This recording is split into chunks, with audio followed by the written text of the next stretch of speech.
വേണ്ട രീതിയിൽ മാർക്കറ്റിംഗ് ഒന്നും ചെയ്തില്ല. കാരണം ഒരു ആക്ഷൻ പടത്തിന് അത്രത്തോളം മാർക്കറ്റിംഗ് ചെയ്യാതെ തന്നെ ഒരു വൈഡ് ഓഡിയൻസിലേക്ക് എത്താനുള്ള സാധ്യതകളുണ്ട്.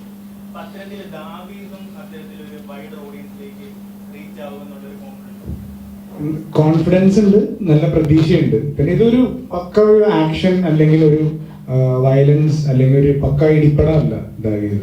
ദാവീദ് എന്ന് പറഞ്ഞാൽ ഞാൻ നേരത്തെ പറഞ്ഞ ഒരു ഭയങ്കര ഒരു ഫാമിലി എന്റർടൈനർ പ്ലസ് ബോക്സിങ് അല്ലെങ്കിൽ സ്പോർട്സ് മൂവി, അങ്ങനത്തെ ഒരു കാറ്റഗറിയിൽ വരുന്ന ഒരു സിനിമയാണ്.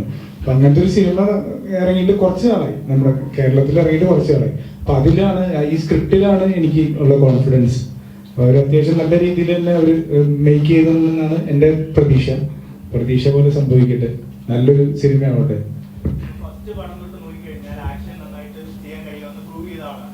അതിനുശേഷം ഒരുപാട് ആക്ഷൻ സിനിമകൾ ചെയ്തിട്ടുണ്ട്. അപ്പോൾ ഓരോ സിനിമകൾ ഓരോ എക്സ്പീരിയൻസ് ആണ്. ഇത്ര എക്സ്പീരിയൻസ് ഉള്ള ആള് ഈ ദാവീദിലേക്ക് വരുമ്പോൾ അത് എത്രത്തോളം ഹെൽപ്പ് ചെയ്തിട്ടുണ്ട്? ദാവീദിലേക്ക് വരുമ്പോ എന്താന്ന് പറഞ്ഞു കഴിഞ്ഞാൽ, ബാക്കിയുള്ള പടങ്ങളിലെല്ലാം ആക്ഷൻ്റെ എടുക്കുകയാണെങ്കിൽ നാടൻ തല്ലും പരിപാടികളൊക്കെ ആയിരുന്നു. ആകെ ഇത്തിരി വ്യത്യാസം ഉണ്ടായിരുന്നത് RDXലാണ്. പക്ഷെ അതും എനിക്ക് മര്യാദയ്ക്ക് പ്രാക്ടീസ് ചെയ്യാൻ പറ്റില്ല, ഒരു ചെറിയ ആക്സിഡന്റ് പറ്റിയായിരുന്നു.